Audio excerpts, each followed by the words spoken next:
نحمده ونصلي على رسوله الكريم أما بعد فأعوذ بالله من الشيطان الرجيم بسم الله الرحمن الرحيم لقد خلقنا الإنسان في أحسن تقويم صدق الله العظيم رب اشرح لي صدري ويسر لي أمري واحلل عقدة من لساني يفقهوا قولي رب زدني علما درود شریف پڑھ لیں اللهم صل على محمد وعلى آل محمد كما صليت على إبراهيم وعلى آل إبراهيم إنك حميد مجيد اللهم بارك على محمد وعلى آل محمد كما باركت على إبراهيم وعلى آل إبراهيم إنك حميد مجيد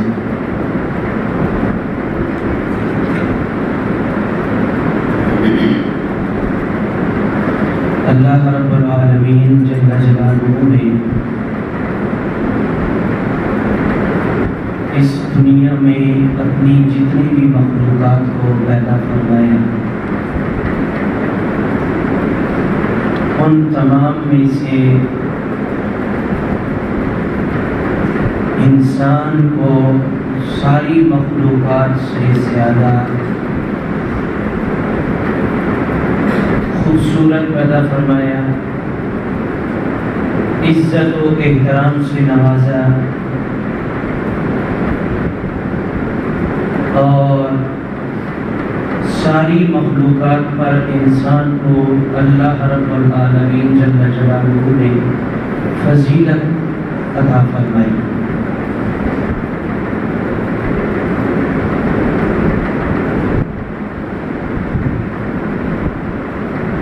جس کا لازمی اثر اور نتیجہ یہ ہے کہ ہر انسان کے اندر یہ خواہش، یہ جذبہ، یہ آرزو رہتی ہے کہ وہ معاشرے میں بے مثال نظر آئے، اس کے اندر ایسی خوبیاں ہوں جن خوبیوں کی بدولت دوسروں کے لیے وہ مثال بنے، چاہے ان خوبیوں کا تعلق انسان کے ظاہر کے ساتھ ہو یا ان خوبیوں کا تعلق انسان کی روح کے ساتھ، انسان کے باطن کے ساتھ ہو۔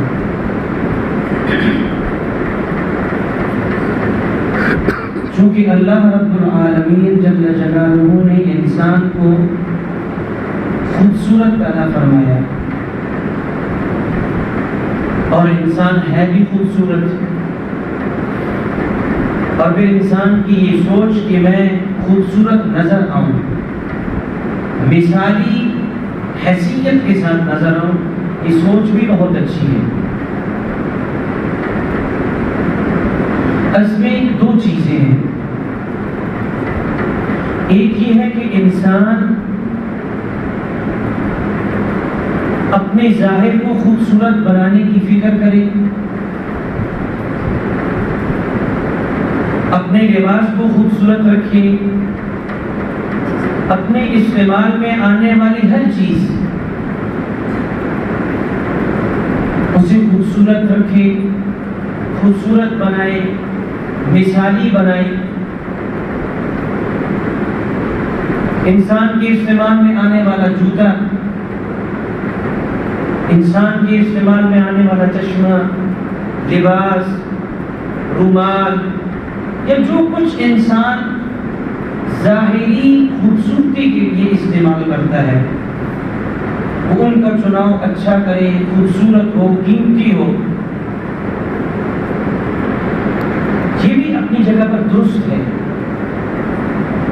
اس سے انکار بھی ممکن نہیں اور اس کی تحقیر اور اس پر تنقیص بھی مناسب نہیں۔ اگر ایک آدمی اپنے ظاہر کو خوبصورت بنا کے رکھتا ہے، کپڑا اچھا استعمال کرتا ہے، اپنی روزمرہ کی استعمال میں آنے والی چیزیں بہتر سے بہتر رکھتا ہے اپنی وسعت کے مطابق، تو بہت اچھی بات ہے۔ لیکن اگر آدمی یہ چاہتا ہے کہ میں مثالی بن کے رہوں، ایسا مثالی بن کے رہوں کہ دنیا بھی مجھے پسند کرے، معاشرے میں میرے ساتھ جو جڑے ہوئے لوگ ہیں میں ان کو بھی پسند آ جاؤں اور اپنے رب کو بھی پسند آ جاؤں، اس کے لیے انسان کو اپنے باطن کی فکر کرنی پڑتی ہے۔ انسان اپنے اندر کو بنانے کی فکر کرے، جس طرح انسان اپنے ظاہر کو بنانے کی فکر کرتا ہے۔ اپنے چہرے کو بنانے کے لیے انسان شیشے کا سہارا لیتا ہے، آئینے میں دیکھتا ہے، آئینہ چہرے پر پڑی کمزوریاں بتاتا ہے، انسان ان کمزوریوں کو دور کرتا ہے۔ اور اگر کوئی زیادہ نفیس مزاج ہو تو وہ بڑا آئینہ استعمال کرتا ہے اور سر سے لے کر پاؤں تک اپنے لباس کے تمام زاویوں کو وہ آئینے میں دیکھ کر اس میں سے کمزوریوں کو دور کرتا ہے، تاکہ ظاہری طور پر کوئی آدمی میرے حسن میں، میری خوبصورتی میں کوئی کمزوری نہ نکال سکے۔ اسی طرح اللہ رب العالمین جل جلالہ نے قرآن کریم کے اندر انسان کو باطنی طور پر خوبصورت بنانے کے لیے کچھ اصول وضع فرمائے ہیں، کچھ کام بتائے ہیں۔ اگر انسان وہ کام کر لے تو جیسے انسان کا ظاہر خوبصورت ہو جاتا ہے، اسی طرح انسان کا باطن بھی خوبصورت ہو جاتا ہے، اور انسان جس طرح دنیا میں ایک مثالی شخص بنتا ہے، اسی طرح انسان آخرت میں بھی ایک مثالی شخص بن جائے گا۔ ان میں سے چند چیزیں اللہ رب العالمین جل جلالہ نے قرآن کریم میں ارشاد فرمائی۔ ان میں سے پہلی چیز کہ انسان اس دنیا میں رہتا ہے، دنیا میں انسان کی رہن سہن کا اثر انسان کی آخرت کی زندگی پر پڑتا ہے۔ ایسا نہیں ہے کہ انسان دنیا میں جیسے بھی رہ جائے تو آخرت کے ساتھ اس کا کوئی تعلق نہیں ہے، ایسا نہیں ہے۔ ہمیں اس بات پر یقین بنانا پڑے گا کہ ہم اس دنیا میں جیسی زندگی گزارتے ہیں، دنیا میں اللہ رب العالمین جل جلالہ نے ہمیں جو وقت میسر فرمایا، ہم وہ وقت جس طرح گزار رہے ہیں اس کا براہ راست ہماری آخرت کی زندگی پر اثر پڑے گا۔ اگر دنیا میں ہم نے اچھا وقت گزارا تو ہماری آخرت اچھی بن جائے گی، اور اگر خدا نخواستہ ہم نے دنیا میں اچھا وقت نہیں گزارا اس کا اثر ہماری آخرت کی زندگی پر پڑے گا، اور ہمیں آخرت میں شرمندگی کا اور ندامت کا سامنا کرنا پڑے گا۔ اس میں کوئی دو رائے نہیں ہے، اور اس میں کوئی انکار کی گنجائش نہیں۔ تو انسان کو اپنا باطن خوبصورت بنانے کے لیے، مثالی شخص بننے کے لیے، لیکن ہم انسان تو سب ہیں، میں بھی انسان ہوں، آپ بھی انسان ہیں، اس چار دیواری سے باہر جتنی دنیا گھوم رہی ہے وہ سب انسان ہیں، لیکن ان میں سے مثالی وہ بنے گا جس کے اندر پہلی خوبی ہوگی لا تمشی فی الارض مرحا، جو اپنی چال کو درست کر لے گا، اپنے چلنے کے انداز کو درست بنائے گا۔ دیکھیں ہم میں سے ہر کوئی چلتا ہے، لیکن اللہ رب العالمین جل جلالہ نے ایک بندے کو مثالی بننے کے لیے چلنے کا ڈھنگ سکھایا کہ کیسے چلے۔ اگر وہ اللہ کے بتائے ہوئے انداز کے مطابق چلتا ہے، اس انداز میں، اس رنگ میں چلتا ہے جو اللہ کو پسند ہے، اس شخص کے اندر، اس بندے کے اندر پہلی خوبی پیدا ہو گئی۔ اللہ نے فرمایا نا لا تمشی فی الارض مرحا، اے بندے زمین پر اترا کے نہ چل، اکڑ کے نہ چل، تکبر کے ساتھ نہ چل. انک لن تخرق الارض، تو جتنا بھی اکڑ کے چلے نا، جتنا بھی اترا کے چلے، جتنا بھی تکبر کے ساتھ زور زور سے پاؤں مار کر کے چلے نا، لن تخرق الارض، تیری یہ چال اور ڈھال زمین کو نہیں پھاڑ سکتی. وَلَن تَبْلُغَ الْجِبَالَ طُولًا، اور اللہ رب العالمین جل جلالہ فرماتے ہیں کہ تو جتنا بھی گردن کو اونچا کر کے چل، تو پہاڑوں کی بلندیوں تک نہیں پہنچ سکتا. کیسے چل؟ وقصد فی مشی کا، میانہ روی اختیار کر چلنے میں، اس انداز میں چل کہ تیری چال میں جو عاجزی ہے نا، تیری چال میں جو سادگی ہے، وہ صرف ظاہراً آپ کی چال میں وہ سادگی نظر نہ آئے، بلکہ وہ سادگی آپ کی اندر سے پھوٹ پھوٹ کے نکلے. ایک تو یہ نا کہ انسان ظاہراً عاجزی کے ساتھ چلتا ہے، لوگ کہیں کہ بڑا عاجز انسان. کبھی کبھی یہ عاجزی بھی انسان کو تکبر میں مبتلا کر دیتی ہے. جیسے علم انسان کو تکبر میں مبتلا کر دیتا ہے کہ میں بڑا عالم ہوں. حسن انسان کو تکبر میں مبتلا کر دیتا ہے کہ میں بڑا حسین ہوں. مال و دولت انسان کو تکبر میں مبتلا کر دیتا ہے کہ میں بڑا مالدار ہوں. اسی طرح کبھی کبھی انسان جس عاجزی کو اختیار کیے ہوئے ہوتا ہے، اس عاجزی کے پیچھے بھی کبر ہوتا ہے.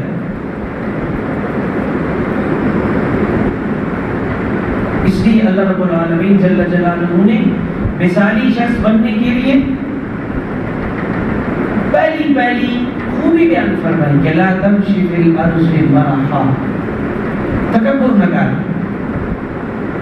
اس لیے کہ یہ تکبر ہی اللہ کو پسند ہے. تکبر کہتے ہیں اپنے آپ کو بڑا بنانا، بڑا بنا کے پیش کرنا. بڑا ہے نہیں، خواہ اپنے آپ کو بڑا بنا کے پیش کرنا. اور اگر اللہ رب العالمین جل جلالہ نے دنیا کی نعمتوں سے، ضروریاتی زندگی سے وسیع پیمانے پر نوازا، اس کا مطلب یہ نہیں ہے کہ وہ باقیوں سے ممتاز ہو گیا. یہ جو اللہ رب العالمین جل جلالہ کا انعام ہے، اس نے دے دیا. اگر اس پر قدر کرے گا، شکر کرے گا تو اللہ اور دے گا. اور اگر خدا نہ خواستہ اس پر کبر میں آ جائے گا، تکبر میں آ جائے گا، دوسروں کو اپنے سے کم تر سمجھنے لگے گا، تو یبسط الرزق لمن یشاء ویقدر، وہ دینے میں کشادگی پر بھی قادر ہے، اور دینے کے بعد وہ واپس لینے پر اور رزق میں تنگی کرنے پر بھی وہ قادر ہے. وہ قادر مطلق ہے. واللہ علی کل شیء قدیر. اگر وہ زیادہ دے سکتا ہے تو وہ دے کر واپس بھی لے سکتا ہے، اسے کوئی سوال کرنے والا نہیں. اس لیے اللہ رب العالمین نے پہلی خوبی بیان فرمائی کہ اگر آپ اس معاشرے کے ایک مثالی شخص بننا چاہتے ہیں کہ آپ کو دیکھ کر لوگ سیکھیں، آپ ایسے مثالی بننا چاہتے ہیں کہ آپ اللہ کو پسند آ جائیں، معاشرے میں پسند آ جائیں، تو پہلی خوبی اپنے اندر پیدا کر لیں کہ اپنے اندر تکبر کبھی پیدا نہ ہونے. جو کچھ اللہ نے دیا اس کو اللہ رب العالمین جل جلالہ کا خصوصی فضل و کرم سمجھیں، اس کا انعام سمجھیں کہ یا اللہ میں تو کچھ بھی نہیں ہوں، میری یہ اوقات نہیں ہے جتنا تو نے مجھے نوازا، تو نے مجھے میری اوقات سے بڑھ کے نوازا. میں اس لائق تو نہیں تھا، لیکن یہ سب تیرا کرم ہے، تیرا فضل و انعام ہے.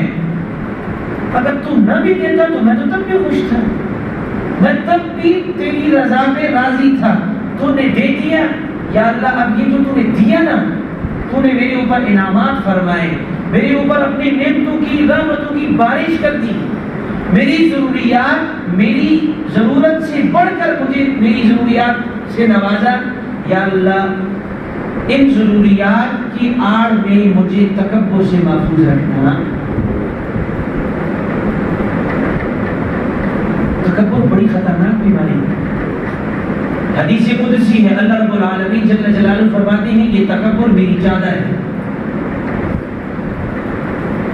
تکبر میری چادر ہے، اور جو میری چادر میں گھسنے کی کوشش کرے گا نا برباد کر کے رکھ دوں گا. اللہ فرماتے ہیں اسے الملک القدوس السلام المؤمن المؤمن العزیز الجبار المتکبر. اللہ کی صفت ہے تکبر، یہ اللہ کی شان ہے، انسان کی شان نہیں ہے. اس لیے اللہ نے فرمایا لا تمشی فی الارض مرحا، زمین پر کبھی اکڑ کے مت چل، کیونکہ یہ نہ اکڑ کے چلنا نا اللہ کو پسند نہیں ہے. دنیا والوں کو بھی پسند نہیں ہوتا اگر کوئی اس طرح اکڑ کے چل رہا ہوتا ہے، لیکن دنیا والوں کی پسند ناپسند کی فکر چھوڑے، اللہ کی پسند ناپسند کو اپنی زندگی میں لے آئے. دنیا والوں کو تو شاید یہ بھی نہ پسند ہو کہ آپ کو اللہ تعالیٰ نے مال و دولت سے نوازا تو آپ کسی خیر کے کام میں لگا دیں. شاید دنیا تو اس کو بھی پسند نہ کرے. دنیا کی پسند ناپسند کی فکر کے پیچھے مت بھاگیے، اللہ کی پسند کے پیچھے بھاگیے. جس دن ہماری زندگی کا مقصد اللہ کی پسند ہو جائے گا نا، کہ ہم ہر معاملے میں اللہ کی پسند کو مد نظر رکھیں گے، یقین مانیے دنیا بن گئی، آخرت بھی بن گئی. تو پہلی خوبی لا تمشی فی الارض مرحا، مثالی شخص بننا ہے نا، اس معاشرے کا ایک کامیاب فرد بننا ہے، اس معاشرے کا ایک رہنما فرد بننا ہے، اس معاشرے کے لیے کچھ کرنا ہے، اور ساتھ میں اپنی دنیا اور آخرت سنوارنی ہے. تو پہلی خوبی اپنے اندر پیدا فرمائیے کہ کبھی اکڑ کر مت چلیے، عاجزی کے ساتھ چلیے، انکساری کے ساتھ چلیے. اور وہ عاجزی وہ صرف دکھلاوے کی عاجزی نہ ہو، آپ کے اندر سے وہ عاجزی نکل رہی ہے. پہلی خوبی بڑی تفصیل ہے اس میں، مختصر. دوسری خوبی اللہ رب العالمین جل جلالہ نے ایک مثالی کردار ادا کرنے کے لیے، مثالی شخص بننے کے لیے اللہ رب العالمین نے فرمایا قرآن کریم میں وَغْضُضْ مِنْ صَوْتِكَ، جب بھی بات کرے نا بڑی محبت کے ساتھ بات کر، آہستہ آواز میں بات کر، نرمی کے ساتھ بات کر. چاہے تو اپنے ماتحتوں سے بات کر رہا ہے تب، والدین سے بات کر رہا ہے تب، اپنے شاگردوں سے بات کر رہا ہے، معاشرے کے کسی بھی فرد کے ساتھ تو مخاطب ہے، آپ مخاطب ہیں، تو آپ کا انداز بیان محبت، شفقت اور نرمی میں اتنا گوندا ہوا ہونا چاہیے کہ اگر آپ اپنے دشمن سے بھی بات کر رہے ہیں نا تو آپ کی بات سن کر کے رائے راست پہ وَغْضُضْ مِنْ صَوْتِكَ، اپنی آواز میں پستی پیدا کر.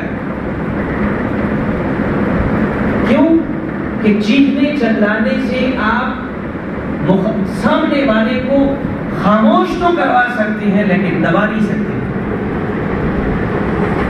اس لیے اللہ نے فرمایا کہ اگر آپ معاشرے میں مثالی کردار بننا چاہتے ہیں، معاشرے کے لیے اگر آپ ایک نمونہ بننا چاہتے ہیں اور اپنی آخرت کو کامیاب بنانا چاہتے ہیں، اللہ کے پسندیدہ لوگوں میں شامل ہونا چاہتے ہیں، تو دوسری خوبی وَغْضُضْ مِنْ صَوْتِكَ، اپنی آواز کو پست رکھیں. صرف اپنے سے بڑوں کے سامنے نہیں، اپنے کے ماتحتوں کے سامنے. اگر کوئی آپ کا ملازم ہے، آپ کا شاگرد ہے، عمر میں آپ سے چھوٹا ہے، آپ اس کے کفیل ہیں، آپ کی کفالت میں ہیں، تو ایسا نہیں کہ بڑے کے احترام میں آواز کو نرم رکھ لیں اور جو زیری کفالت ہے، جو شاگردی میں ہے، جو کمپنی میں ملازم ہے، آپ کا ماتحت ہے، اس پر چیخے چلائے گا۔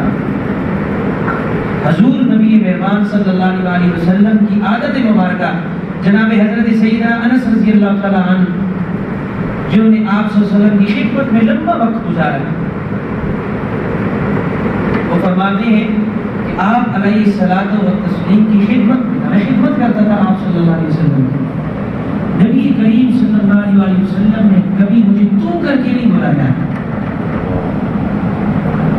اور جب مجھے کوئی کام کہہ دیتے تھے اور میں نے وہ کام نہیں کیا یا اس طرح نہیں کیا جس طرح کرنا چاہیے تھا، آپ علیہ الصلوۃ والتسلیم نے کبھی مجھے ڈانٹا نہیں۔ آپ علیہ السلام تو اللہ رب العالمین جل جلالہ کے بعد کائنات کی سب سے عظیم ہستی ہے، لیکن اپنے ماتحتوں کے ساتھ یہ رویہ اپنا کر امت کو یہ درس دے رہی ہے کہ مخصوص بن صوتی، اور اللہ رب العالمین نے یہ فرمایا اپنی آواز کو پست رکھیے، اپنے انداز بیان میں، اپنے گفتگو میں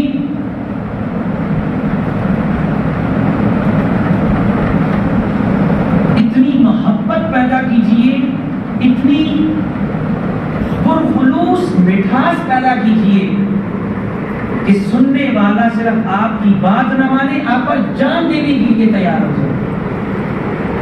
یہ ادا ہے ایک مثالی انسان کی۔ آج دیکھیں نا معاشرے میں ماتحت تو ماتحت رہ گئے، ہماری آوازیں تو العیاذ باللہ، اللہ ہمیں معاف فرما دے، ہماری آوازیں تو ہمارے والدین کے سامنے بھی اونچی ہو گئی۔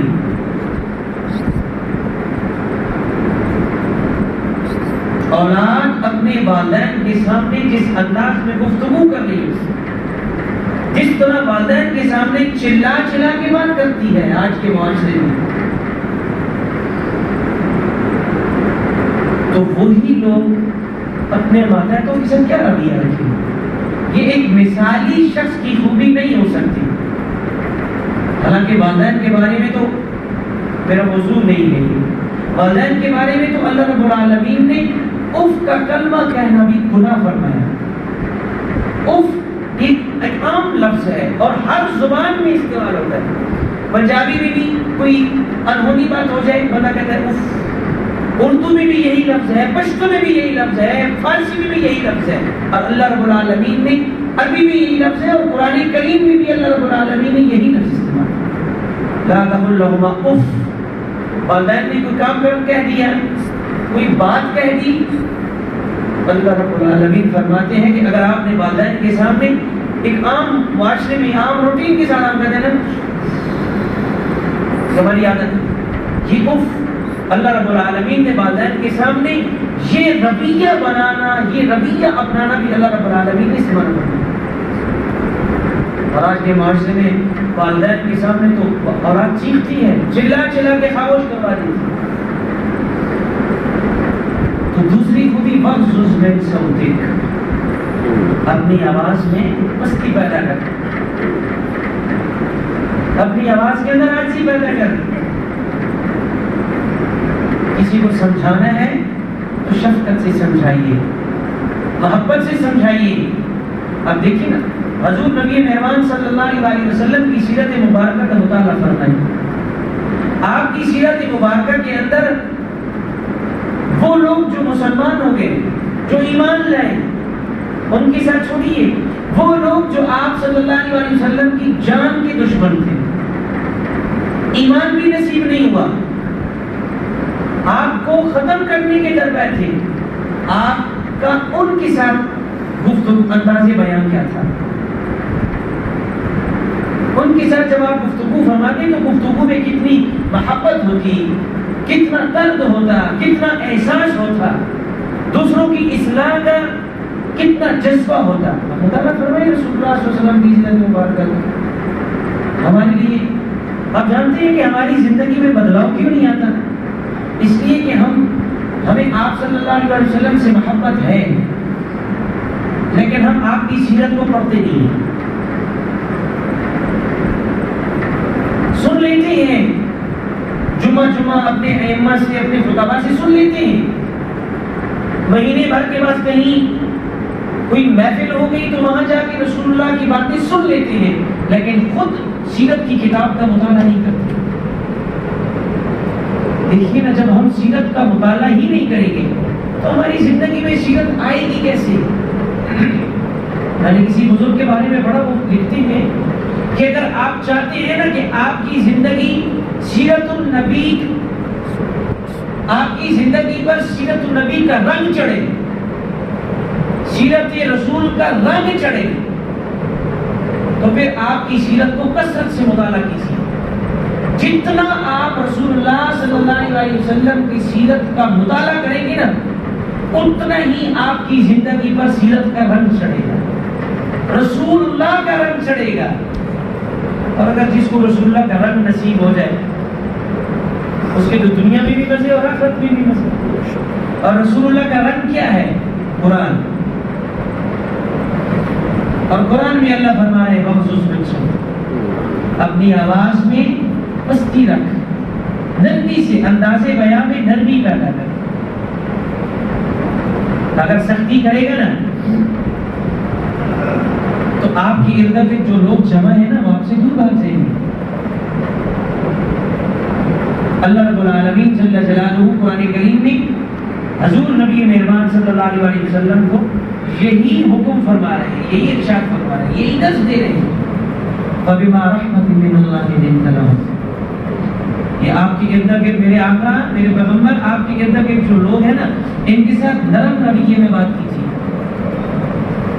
وَلَوْ كُنْتَ فَظًّا غَلِيظَ الْقَلْبِ لَانفَضُّوا مِنْ حَوْلِكَ، اگر آپ نے ان کے ساتھ سختی والا رویہ بنایا، گفتگو میں سختی اختیار کی نا، لَانفَضُّوا مِنْ حَوْلِكَ، یہ جو آپ میرے پیغمبر آپ کے ارد گرد جو حلقہ ہے نا، یہ آپ سے دور بھاگ جائیں گے، یہ آپ کے حلقے سے اٹھ کے چلے جائیں گے۔ اور وہی درس اللہ رب العالمین مجھے اور آپ کو دے رہا ہے کہ اگر آپ کے ساتھ چند لوگ جڑے ہوئے ہیں، آپ کے دوست احباب ہیں، آپ کا حلقہ دوستاں ہے، حلقہ یاراں ہے، اس میں اگر آپ بات رکھتے ہیں تو نرمی کے ساتھ بات رکھیں، نہیں تو آپ کے ساتھ جو لوگ جڑ رہے ہیں نا، تو آپ کی سختی کی وجہ سے دور بھاگ جائیں گے۔ اگر آپ کو اللہ رب العالمین نے مقام عطا فرمایا، بڑا بنایا، تو یہ اللہ کا انعام اور اللہ کا خصوصی فضل و کرم سمجھیے کہ اللہ رب العالمین نے آپ کو بڑا بنایا اور آپ کے ماتحت لوگوں کو رکھا جو آپ سے دین سیکھتے ہیں یا دنیا سیکھتے ہیں، کچھ بھی سیکھتے ہیں، آپ سے رہنمائی لیتے ہیں، تو اس پر اللہ کا شکر ادا کیجیے کہ یا اللہ تیرا شکر کہ تو نے مجھے اس لائق بنایا کہ لوگ مجھ سے دین کے بارے میں رہنمائی لیتے ہیں یا دنیا کے بارے میں، دنیا کے معاملات کو دین کے ترازو پر تولنے کے لیے مجھ سے رہنمائی لیتے ہیں۔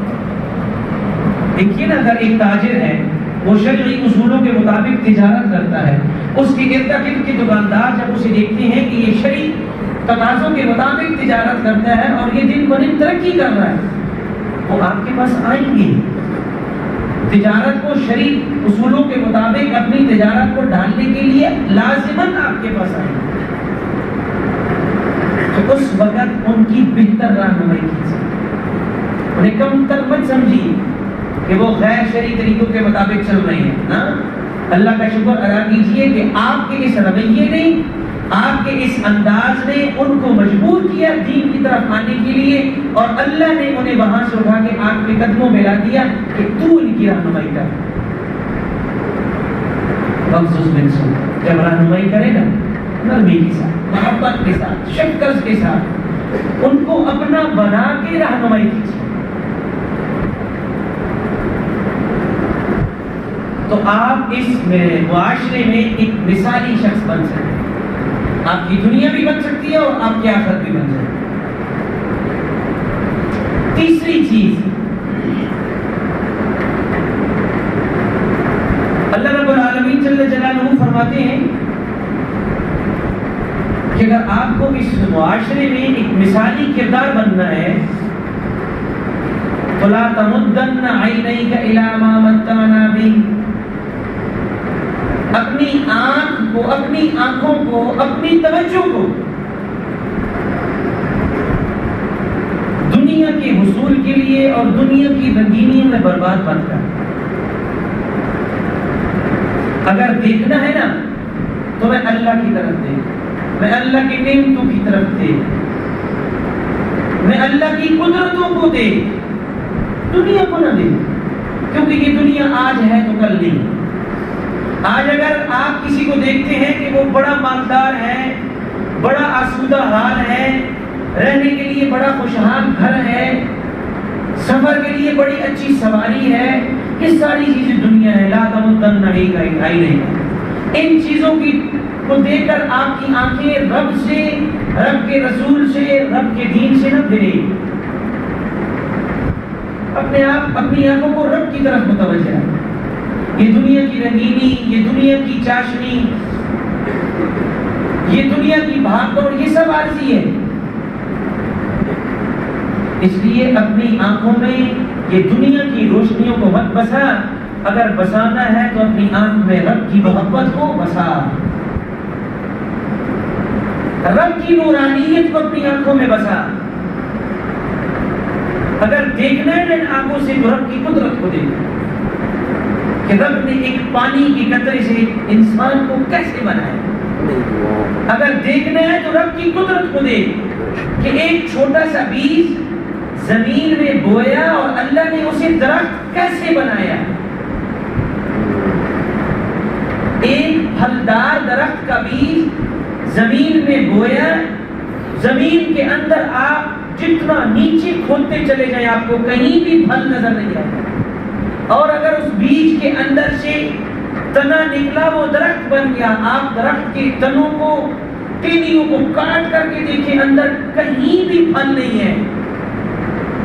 پھل وہ دیتا ہے اللہ فرماتے ہیں اگر دیکھنا ہے تو یہ دیکھ، جس کو دیکھ کے تجھے میں خدا یاد آ جاؤں، تیرے دل میں آ جاؤں، تیرے اعمال میں آ جاؤں، تیری نماز میں آ جاؤں، تیری تجارت میں آ جاؤں۔ دنیا کو مت دیکھ، یہ دنیا انما الحیات الدنیا لعب و لہو، یہ دنیا تو کھیل تماشا ہے۔ اس دنیا کی حیثیت اللہ رب العالمین جل جلالہ کی نظر میں مچھر کے پر سے بھی زیادہ حقیر ہے۔ اگر اس دنیا کی کوئی حیثیت ہوتی ہے اللہ رب العالمین جل جلالہ کے ہاں، تو کافر کی زندگی میں کبھی دنیا ہی نہ ہوتی، وہ بھوکے مر جاتے ہیں۔ سید فرماتے لا تمدن عینیک الی ما متعنا بہ، یہ دنیا کی طرف نظر مت کر، نظر کرنی ہے تو میں رب کو دیکھ، میرے رب کے محبوب کی ادائیں دیکھ، میں رب کی نعمتوں کو دیکھ، آپ کے اوپر میرے رب کے انعامات کو دیکھ، آپ کے اوپر میرے رب کی نعمتوں کی بارش دیکھ، میری رحمتوں کو دیکھ، میرا فضل و کرم دیکھ، جس سے تجھے تیری حقیقت بھی تجھ پر کھلے گی اور میں رب کی ربوبیت بھی تیرے اوپر کھلے گی۔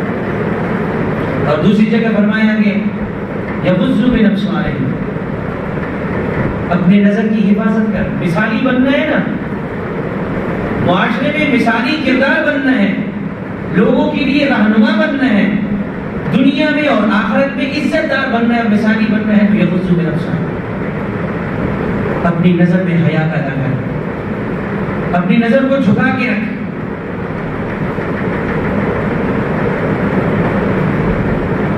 کبھی بھی اپنی آنکھ سے وہ نہ دیکھ جس کو دیکھنے سے اللہ اور رسول اللہ نے منع فرمایا، بھلے وہ کچھ بھی ہو۔ تو دنیا میں بھی مثالی بنے گا، حشر کے بھی میدان میں مثالی بنے گا۔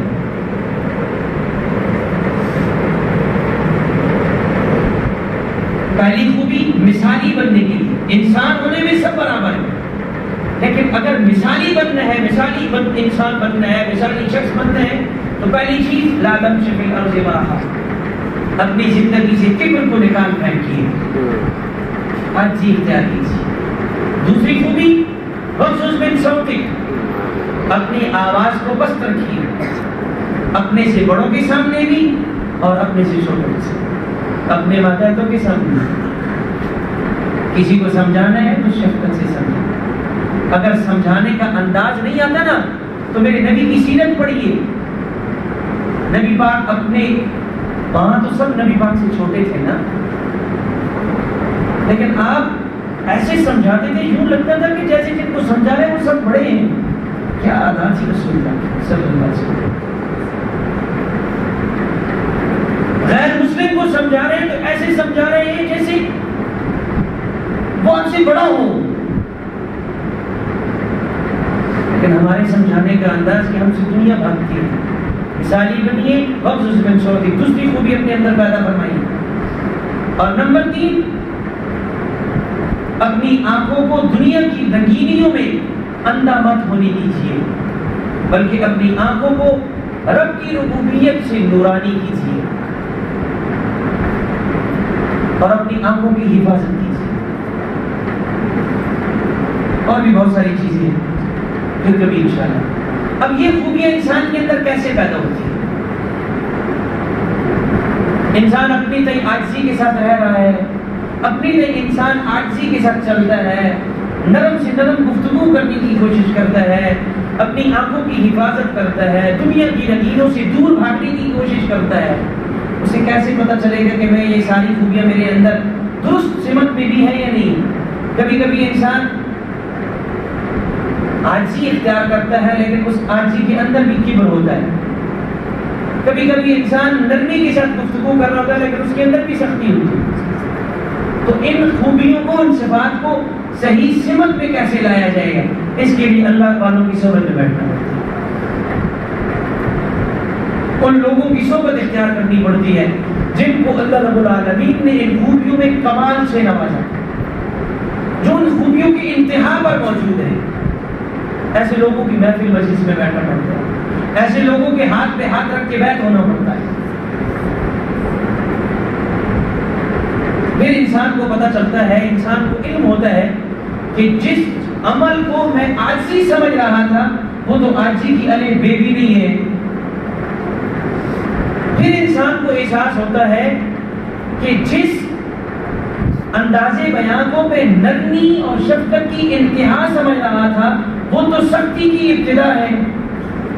پھر انسان کو اس بات کا احساس ہوتا ہے کہ جن اعمال کو اور جس رویے کو میں نظر کی حفاظت سمجھ رہا تھا وہی تو اصل میں بدنظری ہے۔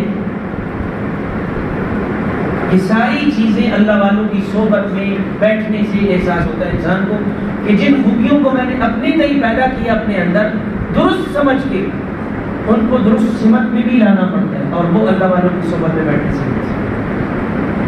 اب اللہ والوں کی صحبت کہاں ملے گی؟ اللہ والوں کو ڈھونڈنا پڑتا ہے۔ یہ چلتے راستے میں اللہ والے نہیں ملتے۔ جیسے ایک شخص بیمار ہو جائے نا تو اسے اچھے ڈاکٹر کو تلاش کرنا پڑتا ہے، ورنہ ہر گلی میں ڈاکٹر تو موجود ہی ہے،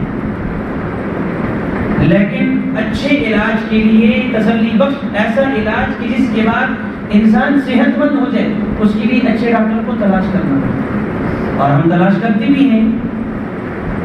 اگر اپنی اولاد کو تعلیم دلوانی ہو نا، بھلے دینی تعلیم ہو یا عصری تعلیم ہو، تو اس کے لیے اچھے ادارے کو ڈھونڈنا پڑتا ہے، ورنہ ہر محلے میں اسکول بھی بنا ہوا ہے، ہر گلے میں مدرسہ بھی بنا ہوا ہے، تلاش کرنا پڑتا ہے۔ اچھا اسکول بھی ڈھونڈنا پڑتا ہے، اچھا مدرسہ بھی ڈھونڈنا پڑتا ہے، اور ہم تلاش کرتے ہیں اپنی اولاد کے مستقبل کی بہتری کے لیے۔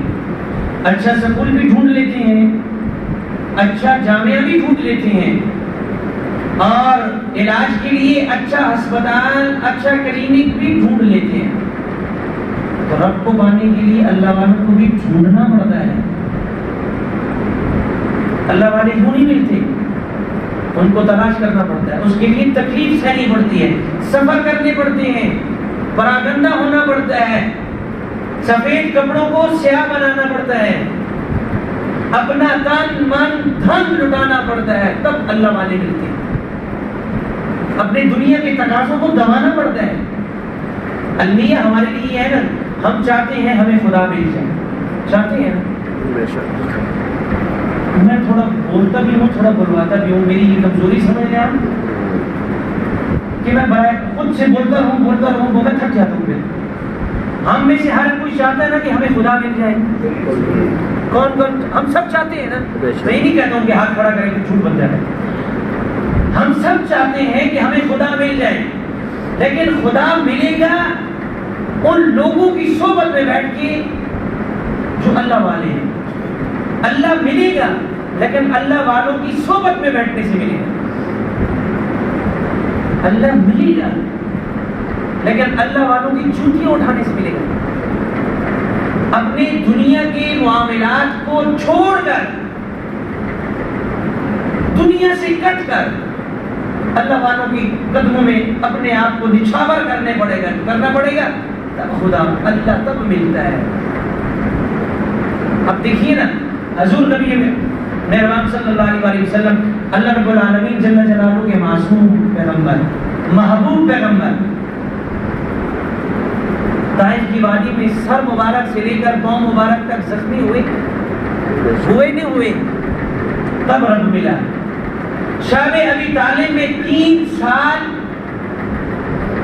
درخت کے پتے کھا کر گزارا کیے یا نہیں کیا؟ تب خدا ملا. مجھے اور آپ کو گھر بیٹھے کیسے مل جائے گا؟